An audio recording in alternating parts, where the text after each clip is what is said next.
Ladies and gentlemen, Gilbert Gottfried.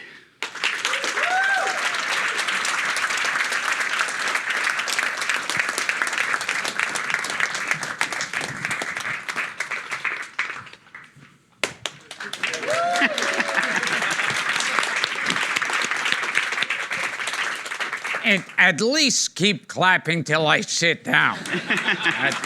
Yes. Gilbert, thank you for joining us. Over the past 40 years, you've been one of America's leading comics.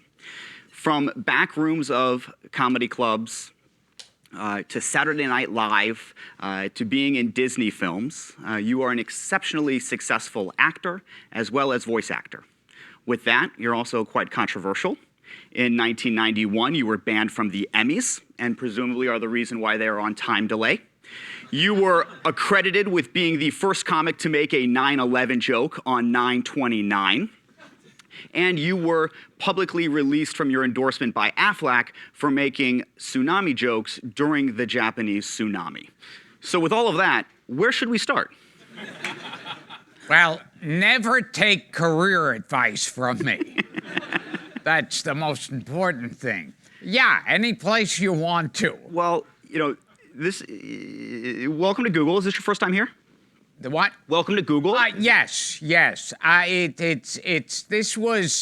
just want to come back here for the kitchens. They have like these big, it's amazing, the kitchens here. Yeah, right beforehand, I took Gilbert to find some cookies, and it was about a 20-minute expedition. So let me ask you, in your 40-year career, when did you get your first break? Like, what was your first moment? I got some, like, false starts. Like, I was a cast member of Saturday Night Live, like, in the season, like, from 80 to 81, where it was right after the original cast had left.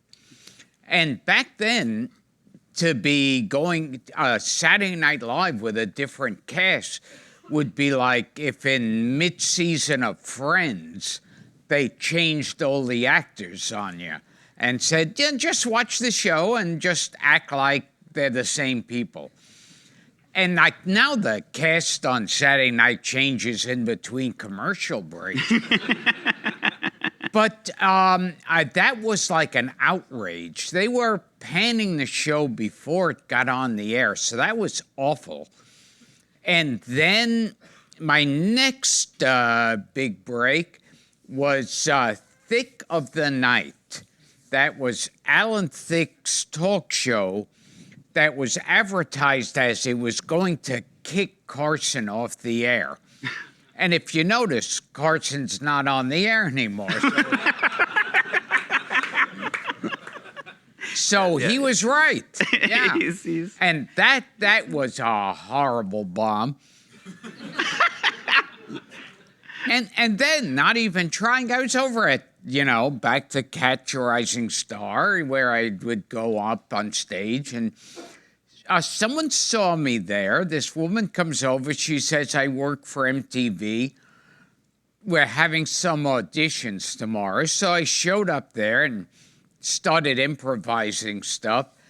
And next thing I know, they just took the audition tape and were showing it on MTV. And did you get paid for that at least? Well, that's another thing. I called them and I said, should I be getting paid? So once I brought it up, they paid me a couple of $100. And the minute William Morris found out about it, they took out 10%. They had nothing to do with it, but that was my first big break, the MTV spots. Okay. And then, I'm always interested in about how comics made it to Saturday Night Live. What was your path there?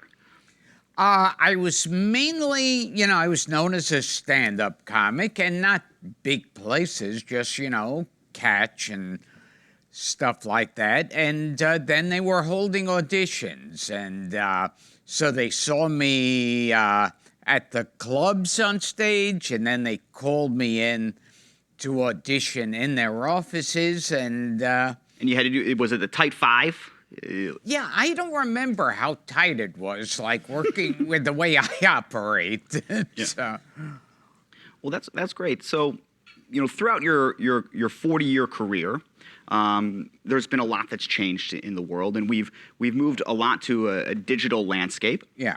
We're here at Google. How has digital, social media, how has this changed your career?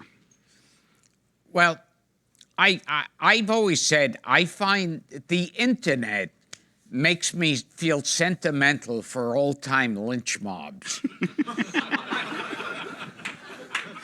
Because you got to admire people in the old lynch mobs. At least they had to, put their shoes on, go out, get their hands dirty, and actually do something.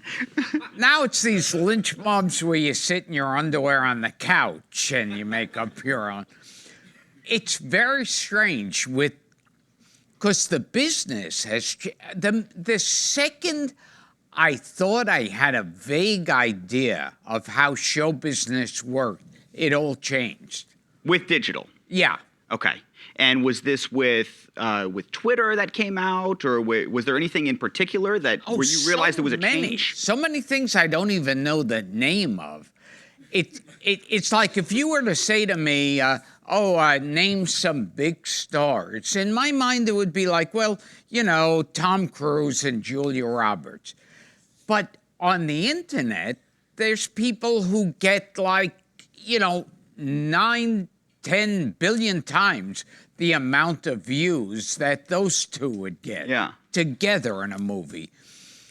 And it's like, I know at comedy clubs, sometimes I'll get someone from the internet who, shows how he squeezes his blackheads or whatever.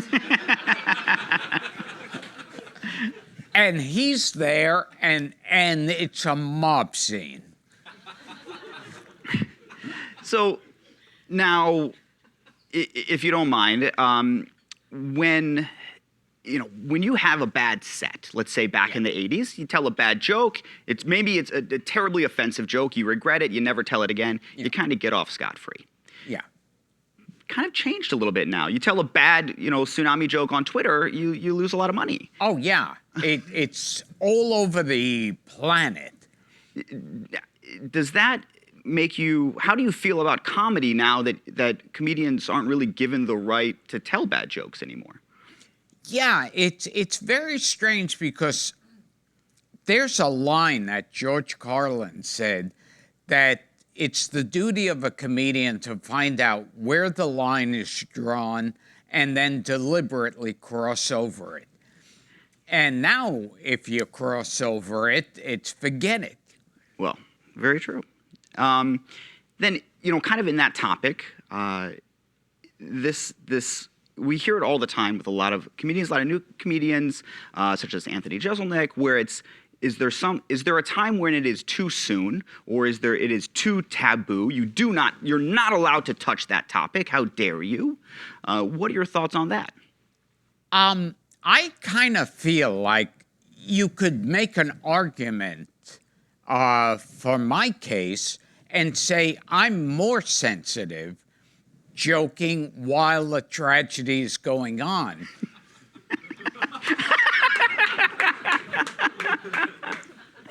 Because at least when I tell a joke, when the tragedy's going on, the reaction is, oh my God, they'll start to laugh and then cover their faces and go, oh, I shouldn't be laughing at that. That's horrible.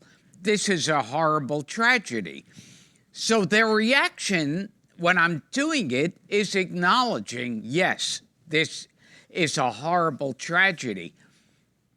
If you're a good person and you wait, and you could do a Titanic joke and no one cares. Sure. So maybe not in 1914, but yeah.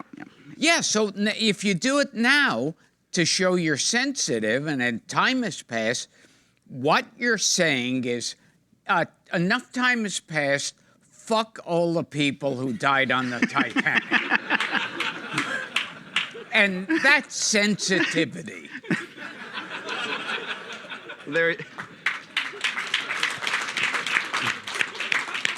And I love when people say to me, like, how can you make jokes on these topics? Aren't you aware of the tragedy and loss of life? And I always go, yeah, that's where the joke stems from. Now, to talk specifically about one of those moments in 2001 at the Friars Club, the roast of Hugh Hefner. Okay, very, very famous moment for you. You told the first 9/11 joke, or at least the famous person that told it, to a room full of comics, and all of them were within a moment they were just shook. Yeah. And then it was thought that you continued to dig a hole until you got to the other side of the earth. Well, I mean, the audience immediately turned on me, and it was like... How did you feel in that moment? Oh, it was... Well, they were booing and hissing. One guy yelled out too soon, which I thought meant I didn't take a long enough pause between the setup and punchline. But, it was like, I felt like if you said that time, right after I said the 9/11 joke, if I was up there for 200 years after that, I'd believe it. That's what it felt like. Wow. And then I go into the aristocrats joke because I felt like, I might as well go to the bottom level of hell. And it turned it all around, and they were howling. They were like burst out laughing, and one critic said it was cathartic. It was really like it was like I had one critic said it's like I performed a mass tracheotomy on the crowd. And it was like, because people just need to be able to laugh at times like that. I absolutely. So you're working on a few projects now. The reason why you're here today is you have a documentary that releases tomorrow named Gilbert. And I won't tell you what the story's about. It's kind of like Hatful of Rain or something. Later on in the play, you go, oh, that's what they meant by Hatful of Rain. Yeah. So we're going to talk about your... I don't even know where to go with that. Yeah. He died the death of a salesman with his red velvet slip. Oh, death of a salesman. Okay. We're going to talk about Gilbert in a moment, but you have a podcast. Can you tell us a little bit about the podcast? Yes. It's called Gilbert Gottfried's Amazing Colossal Podcast. And it's like... it's me and my co-host Frank Santopadre, and we concentrate on old Hollywood, like the Hollywood of just the old movies and old TV shows, and in a certain way, it's kind of like, it's reminiscent of like the Love Boat or Fantasy Island, where these people. Either one, you didn't know about in the first place, or two, you thought were dead. And now you see them and go, wow, they're as good as ever. Who else are you interviewing for these, and how often are you showcasing this? Oh, it's on every week, and it's like... Where do you record it? At a studio called Nutmeg. It's a voiceover place mainly. And we've had on Carl Reiner, Dick Van Dyke, Bruce Stern, and Judd Apatow was on. He was like the youngest. Mainly focusing on like the legendary comics? Oh, yeah. Legendary comics, actors, directors. Peter Bogdanovich was on. And so you mentioned that this is filmed in your... Do you use this theater or this studio as your voiceover stage as well? Do you do a lot? I've done lots of voiceovers there, yeah. So do you enjoy doing voiceover work, or do you prefer on film? Yeah. When as long as I can hold on to the job I enjoy. One thing that I love about your voiceover work is that you can take the most boring, bland, articles and turn them into something hilarious. Because I did, on the internet, you could find Gilbert Gottfried reads 50 Shades of Grey. Well, we can't do that today. I do love my job, and I'd like to keep that. But I did research probably the most boring, bland piece of Google literature that you could read, and it's our Q3 earnings report. And I was wondering if you would take a stab at livening this up a little bit. Okay. All right, so I brought this for you. Now, this just came out. We did fine. So you might need some reading glasses.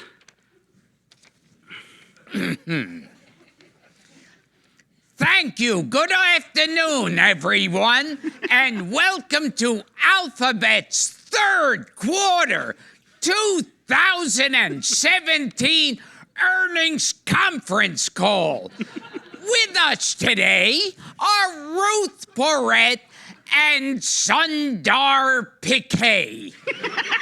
Some of the statements that we make today may be considered forward-looking, including statements regarding our future investments, our long-term growth and innovation, the expected performance of our businesses, and our expected level of capital expenditures.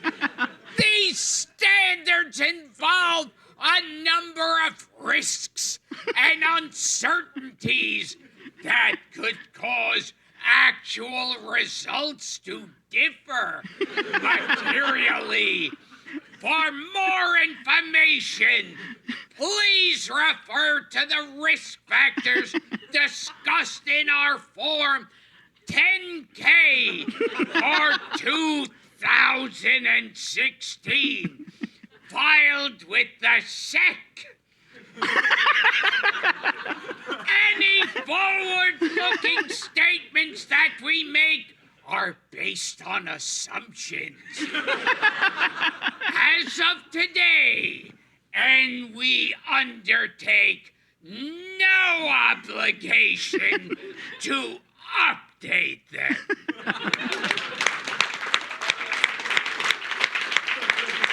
Thank you.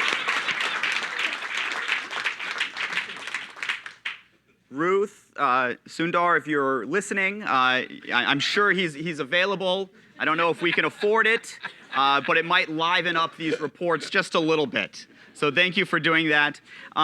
So we're going to move into talking about your documentary that is released tomorrow. But prior to doing that, we'd like to show the trailer, and then we'll be welcomed back on the stage with the director as well as Gilbert's wife. So go ahead and play it.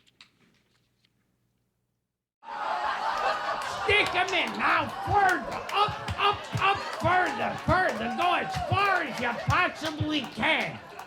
Wait a minute. Come back. This one's clean.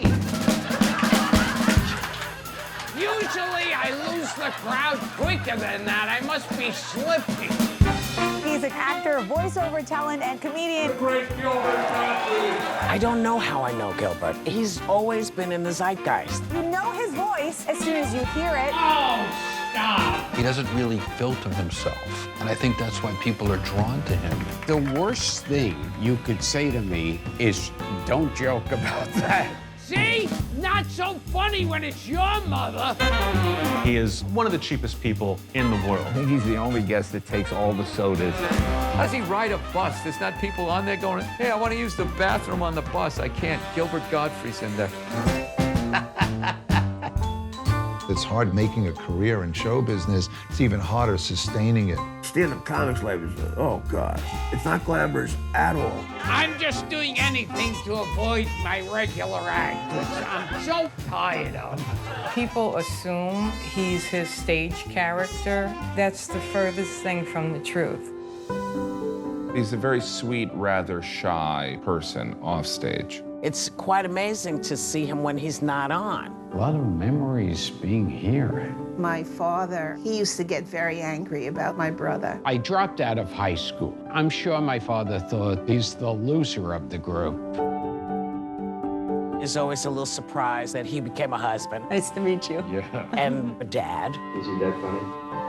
Not really. Not really. He seems like a gentle soul. But a gentle soul is not usually loud and obnoxious. Gilbert's somewhere between Mark Twain and a birthday clown. There's an explosiveness to him. He's the real deal. Say, I don't like the way you're talking to her. Come on, you and me are gonna have to tangle. And you too. That's it. Remember, this is a family show. Yes, I know. That's the first thing you told me. That's the first thing everyone tells me.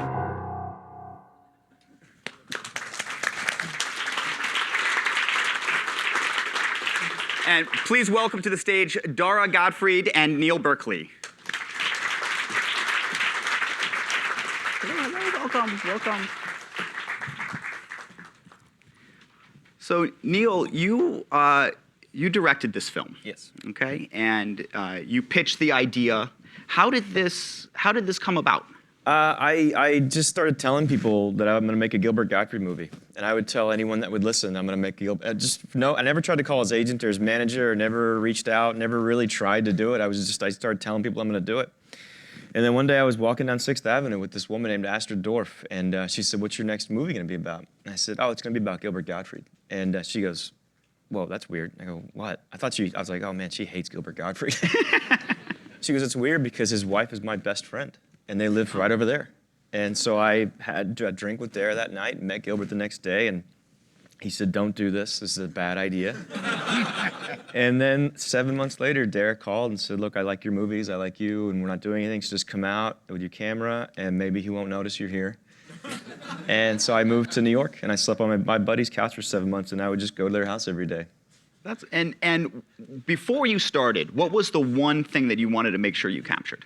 My goal with this, I told Dara halfway through, I said, "Look, all I really want to do is make a movie that comedians love."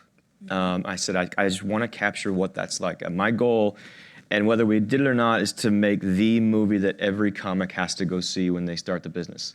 And I don't know if we did it or not, but that was my goal. I wanted to capture what it's like to be a comic who still tours every weekend, who's still in clubs, who's still working and raising a family after 45 years in the business.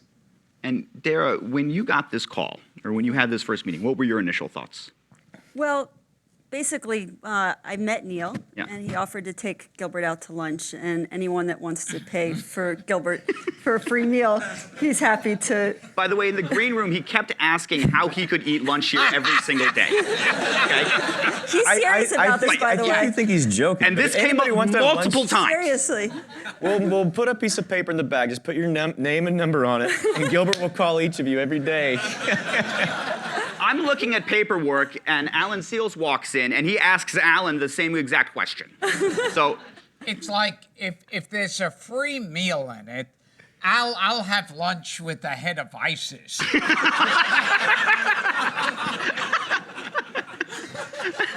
So basically, he took Gilbert out for lunch, and Gilbert came home.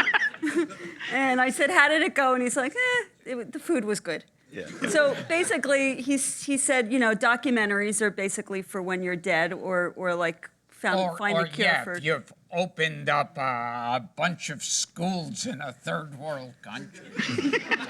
So he wasn't into the idea, but Neil, I just felt really, he's such a talented director. I loved his movies. His passion for Gilbert was like no other, and. He just was really passionate about this project. He sent me a handwritten note on parchment paper. I mean, it was no so one does that anymore. No one does that anymore. And he was very persistent. And I finally said, Gilbert couldn't make a decision. And I finally said, Neil, just come out for 1 week, try it. If Gilbert's comfortable, you'll stay. And if not, at least you said you tried. And the next day he was on the plane. Neil said to me, he goes, I've always wanted to make a Gilbert Gottfried documentary. And I said, well, you should set your aspirations a lot higher. Start off with a Yakov Smirnoff one. The first day I shot, I went over there, and Dara and the kids were going to school, so no one was there. And the elevator opens up, and Gilbert's standing there in his bathrobe with a cup of coffee. And I said, I had my camera and all my stuff, and I said, "I'm Neil, and we met a few months ago. Dara said I can come make a documentary about you." And he goes, "Oh." And I said, "Did she tell you?" And he goes, "No." And then he just turned around and walked away from me. But it's weird, the way I work is I shot it myself. Like, so it's just me and a camera. There's no lights or crew or anything. So in my head, I'm always thinking, do they think this is real? They think like it looks like I'm making a home movie. That's what it felt like. Yeah. It didn't feel real. Yeah, it was like someone from TMZ spotting you on the street, holding a camera, and no crew, nothing. So you act as his quasi-manager, is that kind of like by your default, yeah. By default. So a lot of in the documentary, and hopefully everyone will watch it. Comes out tomorrow. In the documentary, you're very endearing, and you commonly ask, "What are you going to do in your act?" And is this Gilbert? Is this an act? Is he? Would you say that is a character, or? I think it's part of you, right? It's not really a character. It's just part of who you are. Yeah, it's not like very weird. It's kind of like Jekyll and Hyde, and it's like later on in the story, it's hard to distinguish between the two of them, because they keep going back and forth, and so I feel like neither one of them. You could say, okay, this is the real one by now. You said something interesting to me pretty recently. We were talking about that, and I've seen so many people do horrible Gilbert Gottfried impressions to Gilbert Gottfried. Don't do it. Don't come up to him and don't do the voice. Just avoid it. My old-time favorite, I wish I could go back and record it, is I was at a party years ago, and O.J. Simpson. Oh my God! He killed. Yes. And he was a fan of mine, and decided to do an imitation. And back then, football player, sometime actor. And now it would be like if Charles Manson picked me and said, "Hey, I'm, the Tate murders. Here, look. Hi, I'm Gilbert." Wow, that's very good. So if I could go back in time, I would film that. I wouldn't kill Hitler though, but I'd film. One time you said to me that sometimes you've heard so many impressions that you think in your head that you're doing a bad Gilbert Gottfried impression. Oh, yeah. It does get like, sometimes when I'm performing, I'll feel like I'm doing a really, like anybody in the street could do a better Gilbert Gottfried right now. Who does the best Gilbert Gottfried? Oh, there's been a few I've heard. Jimmy Fallon. Okay, I could see him. Funny imitation of me. Mm-hmm. And we're putting out an extended cut of the movie. It's like 2.5 hours long, and there's this moment in Toronto, which is in the cut, where this guy is at a voiceover, and he starts doing it, and there's a really awkward pause, and Gilbert's eating a sandwich, and he goes, "I can tell he's impressed," and Gilbert goes, "By the egg salad." And this guy just like melts. It just crushed him.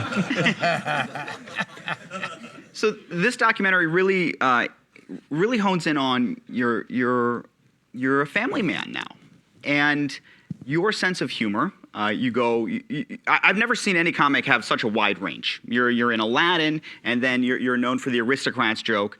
Do your children listen to your stand-up? No, they're not allowed. They're not allowed. What's the ruling here? Like, when are they allowed? They're not allowed to see the movie, and they're not allowed until they're 57. They've come a couple times, like the first 5 minutes you've kept clean, right? And even then, they'll find something that seems a little obscene. And it's funny. My son, who's now 8, and he was asking Dara, like when he was about 6 or something, "Can I go see Daddy's act?" And she said, "No, he uses a lot of bad words." And he goes, "That's what makes it funny." So he should be my writer, basically. Do you think they'll find it on their own now that, computers are the way they are? I'm sure. You can't, there's no such a thing as a secret nowadays. But are they interested? Like the other day, they had no interest in coming with us to Colbert. Yes. They got, they're not that interested. Do they know how famous you are? Is this? Well, you know, Max does an impression of people taking photos of you. Oh, that's amazing. Yeah. We'd have to show that, but it's such a good impression. And he did it when he was like really small, and he came up to me in the living room and goes, I'm sorry. You're Gilbert, right? I don't want to bother you. Can we do a selfie? And he had everything. So let's talk about the release of the film. Can you talk, when is this getting released tomorrow? What's tomorrow next? night? All of you should come out to the IFC Center or go on Twitter and tell everyone it's going to be at the IFC Center tomorrow night and all week long, all next week. And then it's going to be in LA, and then very soon after that, it'll be on iTunes and everything. But come out tomorrow and see it in theaters, because everyone says this about movies, but Doug Benson, if you're any fans of comedy, called this movie the sweetest and filthiest movie he'd ever seen. And hearing those laughs, and there are very tender moments. We get to meet Gilbert's family, his sister Allan Gottfried. I've been plugging you guys, because when I tell this story, I say, everyone go Google Allan Gottfried. Photographer. Because she's a brilliant photographer. She took some pictures of New York it's the bombed out, Lower East Side, scary New York that doesn't exist anymore. So please go look her up. IFC Center tomorrow. Gilbert and I will be there with Dara. Ira Glass is going to be there hosting our Q&As. Artie Lang is going to be there. So it should be a really fun night. And you know how reliable Artie Lang is. So we're going to open it up to questions in one moment. So if you do have a question, go ahead and get ready. What's next? Oh yeah, what do you want to? GilbertMovie.com. When you're telling all your friends to go see it. What's next? What does the next couple years look like for you, Gilbert? Arthritis, gout. Looking at my own kids going, who are you? What? Where am I now? Yes. Oh, all right. Arthritis and gout. We'll end there. We'll open up to questions.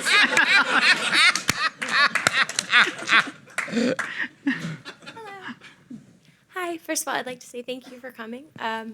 I just wanted to ask, so I've literally grown up hearing your voice in like Aladdin, Dr. Dolittle, Cyber Chase, and everything. I was wondering what your favorite animated work was to do? Well, I mean, certainly the work on Aladdin is right up there, because it was the most successful thing I've ever done. And Disney hasn't fired me over the years, so. But that, and then smaller stuff. I remember I was on Ren and Stimpy as Jerry the Belly Button Elf. I think I was an ant in an insecticide commercial, and a toaster in a Pop-Tarts ad. What about what was the shoegazy thing you did? Yes. I did one of these commercials for one of those products, those classic as seen on TV products, where they convince you can't live without it. And this was a product called Shoedini. and they showed at the beginning of it that you'd see these old people struggling to put their shoe on or off, and they'd be falling down, and as long as you didn't ask the first question, which was, well, why didn't they just sit in a chair when they're putting their shoes on? But it was a shoehorn with a stick. You're basically a retractable shoehorn, which how you lived without it all these years. You'd press the button and pull it out, so you'd put on your shoe like that. Then how do you tie your shoes? That they didn't explain. That, I'm sure they're selling another one with two robotic hands. Thank you. Thank you. Hey, Gilbert. It seems like today a comedian has to constantly put out content to stay top of mind, whether it's Twitter or YouTube or what have you. And my impression of the way it may have been 30 years ago or something is that you could actually work on a piece of material for 6 months and then come out and do a show or something, and it would kind of last longer. Is that accurate, and how do you feel about today versus back then? Well, it's funny, when TV first came about, the big fear was that all these old vaudevillian performers who had been doing the same act for like 30 years would now be on TV and it would be eaten up. And like, TV is nothing compared to the internet. And if you're working on a bit, before you've even developed it, it'll be all over the world, because, you know, people are there with these recording devices that, you know, could fit in a ring on your hand. So that's strange. Gotcha. All right, thank you. That didn't sound like a good answer. Okay. We're going to move to this side of the room really quick. I tried. Go ahead. Hey, can you talk a little bit about your voice and how you found your voice as a writer in a comic? That's just through years of going up on stage every night. It's like I never trusted like these places that say they teach comedy. It's like you keep going on stage over and over again, you know, you bomb like crazy. And then eventually it comes about, like when people say, how did you develop your whole delivery? I never really consciously thought, okay, I'm going to do it this way. To me, it's like if you see someone walking down the street sipping a cup of coffee and you went over and said, you know, the way you hold the cup and bring it, how did you first come up with that? To add to that question, what do you recommend to, you know, comics and aspiring comedians who are just starting out or looking to get into it?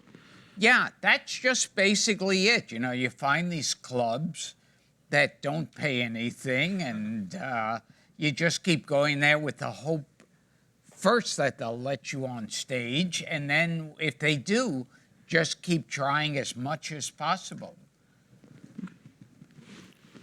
Thank you all for coming. That was actually my question. So this question's for Dara. Get out of here. I know. Dara, how did Gilbert propose? Oh, that's really sweet. Well, we dated 10 years before we got married. It was a long courtship. And finally, I just said, let's get a ring. And he said, I saw an ad somewhere in Hackensack where they have them really cheap. And I was like, don't worry, we won't spend too much. And then, that was the selling point. And then we were at a zoo. There's no love here, but you won't have to spend any money. And he said that, anyway, we were at a zoo in Calgary because he loves dinosaurs, and they had a dinosaur exhibit. So it really wasn't that romantic, to be honest with you. Okay, we're engaged. Yeah, I was just wondering, for the filming of the documentary, like, how did it impact your life? It was just it was one of those things, like, I hated doing it, and I hate watching it, which Neil loves. But you like the movie. Yeah, it's like, when I watch it, I'm like, oh, God, you know, because I'm okay watching myself as, like, Nick the plumber in a sitcom episode. But to watch me as me, it's kind of like how people, when they first hear their voice recorded or see themselves on film and they go, oh, God, I don't look like that. I don't sound like that. And there are scenes in the movie where I look at myself and I go, do I really walk like Fred Sanford and Sanford and Son?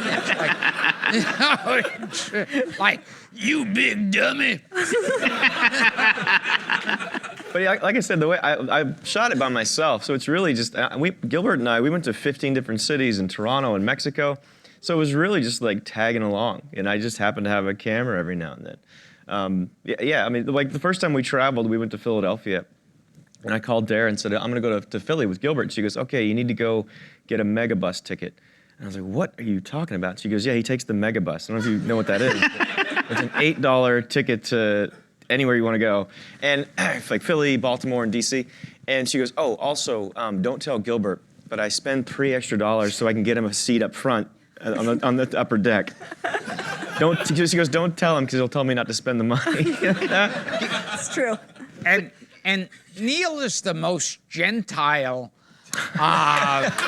filmmaker you'll ever meet. It's like he would come up to me and say, what does fakakta mean?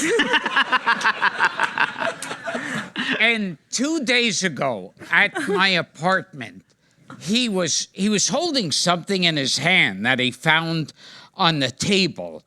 And it was a little plastic dreidel. And he was holding it and looking at it like a caveman looking at an iPhone. and with like fear in his eyes, he goes, what is this? And he goes, do you play with it?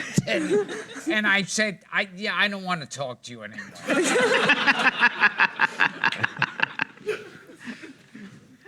Thanks for coming.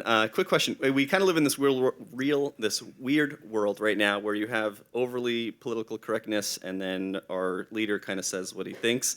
And you've made a career out of kind of saying the controversial thing or potentially what's on your mind in a great way. Just kind of curious to get your thoughts on this weird world we're in and political correctness. Yeah, I kind of feel, well, I like to think that like when Nixon was president, it was when the whole hippie movement was going strong and there were student protests and there was drugs and orgies and everything, skinny dipping, and it's like all these different protests. And Nixon was saying that there's a moral majority that he believes in. Like, these are the troublemakers, but the majority is moral. And I like to think there's a majority of people who have a fucking brain in their head. You know, it's like when you see these people who have to complain and get outraged, I feel like I still like to think most people, they know what a joke is. And also, I kind of feel like when, like, say there's a big disaster or a tragedy, you can actually go there and help out, or you could write out a generous check and send it to them, or you could get offended by a joke that someone made and then sit back and pat yourself on the back.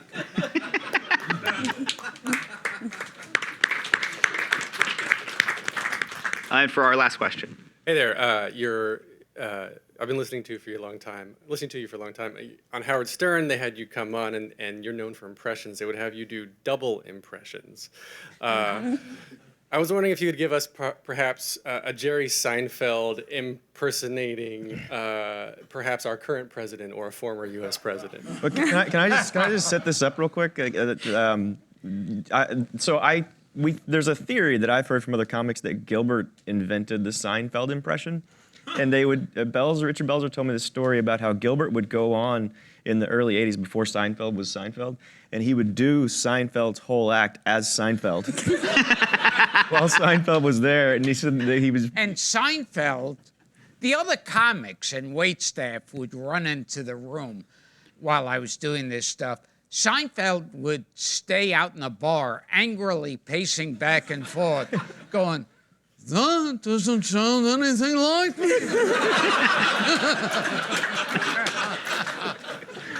But in answer to your question, Seinfeld as Trump, that would be,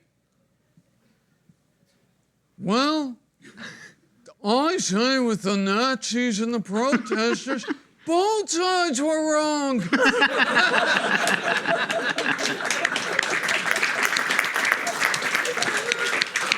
All right. Thank you very much for joining us. We're going to be here for a few more minutes if anyone wants to help Gilbert steal some food. Any of you have a large knapsack? The movie comes out tomorrow. Please go and watch it. Thank you guys very much. Thank you very much. Thank you.